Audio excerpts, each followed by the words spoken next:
বাংলাদেশের একটি বিরোধী দল বিএনপি অভিযোগ করেছে ভারতের মধ্যস্থতায় প্রভাবিত হয়ে দ্বাদশ জাতীয় সংসদ নির্বাচন নিয়ে যুক্তরাষ্ট্র তাদের অবস্থান নরম করেছে। বিএনপি নেতাদের এসব দাবির বিষয়ে আপনার মতামত কি?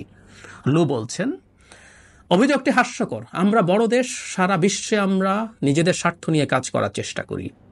যুক্তরাষ্ট্র কি করবে সে বিষয়ে কেউ আমাদের পরামর্শ দেয় না। ঠিক তেমনি বাংলাদেশকে কি করতে হবে সেটিও আমরা বলি না। কাজে অন্য দেশ যেভাবে বলেছে বা যেভাবে চেয়েছে সেভাবে আমরা কাজ করেছি বলে যে ধারণা, সেটা একেবারেই সত্যি নয়। বাংলাদেশের জনগণের স্বার্থে একটি অবাধ ও সুষ্ঠু নির্বাচনের বিষয়ে আমরা অত্যন্ত প্রতিশ্রুতিবদ্ধ। একটি শান্তিপূর্ণ নির্বাচনের কথাও আমরা বলেছিলাম।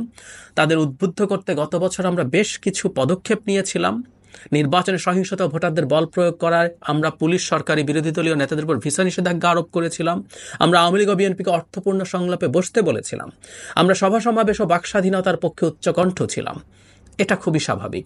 এই অঞ্চলে আমরা এটা করি। বাংলাদেশে সব মূল্যবোধ সমুন্নত রাখতে আমরা চেষ্টা অব্যাহত থাকবে। এটা ইম্পর্টেন্টলি যে এটুকুই যথেষ্ট হওয়া উচিত বিএনপির জন্য। বিএনপি শুড বি হ্যাপি যে আমরা আমাদের মুভমেন্ট করব, কিন্তু অন্তত এই জায়গাগুলো এনশিওর করার জন্য বাইরের একটা চাপ সরকারের উপরে থাকবে। এরপর কাউন্টার প্রশ্ন করেছে, এটা খুব ইম্পর্টেন্ট। বাংলাদেশে একটি প্রচলিত ধারণা রয়েছে যে ঢাকার প্রতি পদক্ষেপকে ওয়াশিংটন দিল্লির চোখ দিয়ে দেখে। সম্প্রতি ভারতের এক কূটনীতিক বলেছেন তার দেশের প্রভাবের কারণে বাংলাদেশের উপরে চাপ দেওয়া থেকে বিরত থেকে যে যুক্তরাষ্ট্র। বিষয়টিকে কিভাবে ব্যাখ্যা করবেন? আমাদের মনে থাকার কথা, পিনাক রঞ্জন একটা প্রোগ্রামে অত্যন্ত বিদ্রুপাত্মক, তাচ্ছিল্যপূর্ণ ভাষায় এটা বলেছিলেন। যেন পিটার হাস, মার্কিন রাষ্ট্রদূত, তাকে রীতিমতো 2+2 এর পর লুকিয়েছেন। লু জবাব দিচ্ছেন, যুক্তরাষ্ট্র বাংলাদেশে তার স্বার্থ যুক্তরাষ্ট্রের দৃষ্টিকোণ দিয়েই দেখে। মানে যুক্তরাষ্ট্র তার নিজের চোখেই সব দেখে। চীন, ভারত কিংবা রাশিয়ার স্বার্থের দৃষ্টিকোণ দিয়ে নয়। বাংলাদেশে আমাদের গুরুত্বপূর্ণ স্বার্থ রয়েছে।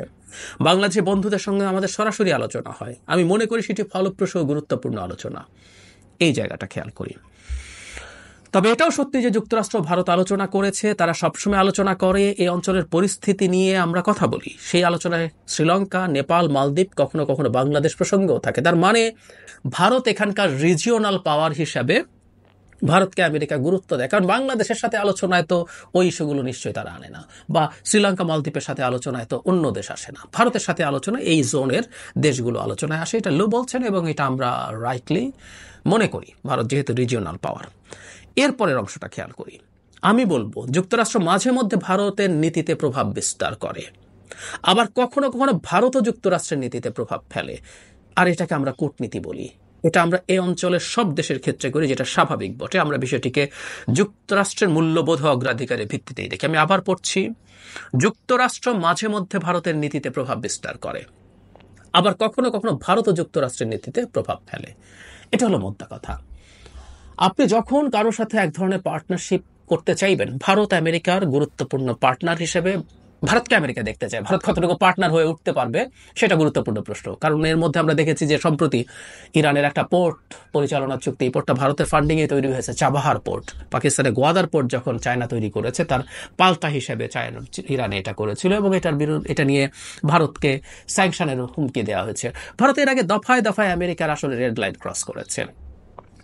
নিকট অতীতে রাশিয়ার কাছ থেকে তেল কেনা নিয়ে একেবারে কোনো পাত্তা দেয়নি। এবং তারও আগে আমাদের মনে থাকার কথা, রাশিয়ার একটা এয়ার ডিফেন্স সিস্টেম, আর্গুয়েবলি এটা পৃথিবীর সবচেয়ে সেরা এয়ার ডিফেন্স সিস্টেম, S-400, এটা কেনাও আমেরিকার রেড লাইন ছিল। যারা কিনবে তাদেরকে স্যাংশন দেবে, কিন্তু ভারত কেয়ার না করে নিজে কিনে ফেলেছিল। সুতরাং ভারত কতটুকু আসলে আমেরিকার পার্টনার এখানে হবে তা জানি, কিন্তু আমেরিকা দেখতে চায় এবং ডিসপাইট অল দ্য প্রবলেমস সে ভারতকে হাতে রাখতে চায়। কারণ চায়না এখানে যেভাবে গ্লোবাল ডমিনেন্স তৈরি করতে চাইছে, সেখানে ভারতকে এই অঞ্চলে পাল্টা কাউন্টার ফোর্স হিসেবে রাখতে আমেরিকা চায়। সুতরাং ভারত আসলে আমেরিকার পলিসিতে ইনফ্লুয়েন্স করার ক্ষমতা রাখে।